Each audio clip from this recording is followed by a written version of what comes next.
Hello everyone, I'm all about Sonic Telltale Gamer, bringing you listen to everything Telltale Games, Transformers, and more. For today's review, we're going to be looking at Transformers Robots in Disguise Combiner Force, Episode 5, Sphere of Influence. Now, to me, I think this is probably the lowest episode of Robots of Combiner Force so far. It's definitely, to me, it just feels like it feels kind of like a rushed episode. Definitely not one of the best episodes. So, but there are some good points of it. So we're going to go over and see everything what this episode did right and what it did wrong. So basically the whole plot of this episode that basically revolves around the Autobots chasing after the Skunkticon in the beginning of the episode. They end up taking him in and they find with him this sphere and they don't know what it is, so they take it back to the scrapyard and call up Optimus to see what it's about. And Optimus tells them that supposedly the spirit of Doradus, which supposedly contains a map to Doradus, and that it's supposed to if someone tries to open it the wrong way, it could cause a nuclear explosion or something like that. But Bumblebee thinks it's a myth because Springload from seasons 1 and 2, he's obsessed with finding Doradus, and everyone thinks that, oh, it's just a myth and Springload's just insane. So then Bumblebee decides that he's going to have it be shipped to Cybertron event in the future, so he offers to have it to stay up all night while watch it over and make sure no Decepticons try to steal it or anything. And then it really turns into the, I do like this, it turns into this side story of basically over time Bumblebee starts to become more and more obsessed with the sphere, similar to how the Skunkticon was before they got it. And basically he tries to there's a funny point where Denny goes to check on Bumblebee and Bumblebee pulls a gun on him thinking that he's going to steal the sphere, but it's basically just the sphere's trying slowly taking him over. And then Strongarm comes and takes the sphere, and she takes it because she says that, oh, you're just going to keep it for yourself, I'm going to bring it back to Cybertron like Optimus wanted, even though she wants it for herself now too. And then Sideswipe comes in and he wants it for himself. And then it slowly patterns on this until everyone wants the sphere. And it's, to me, I thought that this would be a great setup, but the rest of the episode just doesn't do it justice that way. And so eventually this leads to a chase throughout the entire Crown City, all the Autobots trying to get the sphere. And then eventually, surprise, surprise, Springload comes out of nowhere and gets it. Now, remember, we last saw Springload in, I think, Season 2, Episode 8, Bumblebee's Night Off, I think. It was in which he was attacking Bumblebee and Grimlock when they were out getting supplies. And so basically, he alongside Kickback were one of the only two Decepticons from the Alchemore who were not captured at the end of Season 2. So Springload ends up taking the sphere.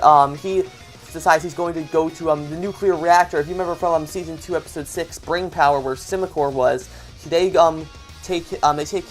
goes back there to try and use a nuclear reactor to open the sphere and find the map of Doradus. So this ends up with all the Autobots heading over to the reactor alongside Denny, Russell, and Fix-It to try and stop him, because if the spear is really the spear of Doradus, if he opens it like that way, it will blow up all Crown City. So basically, they end up going into it. They end up as they try to get it, they slowly end up being taken over by it again.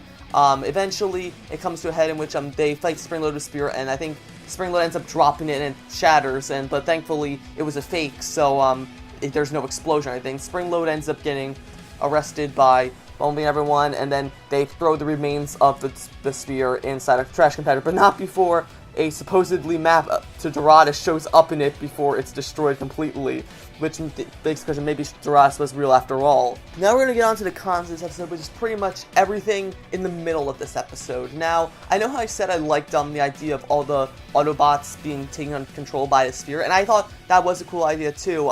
It was just that it didn't the fact that they just became quickly,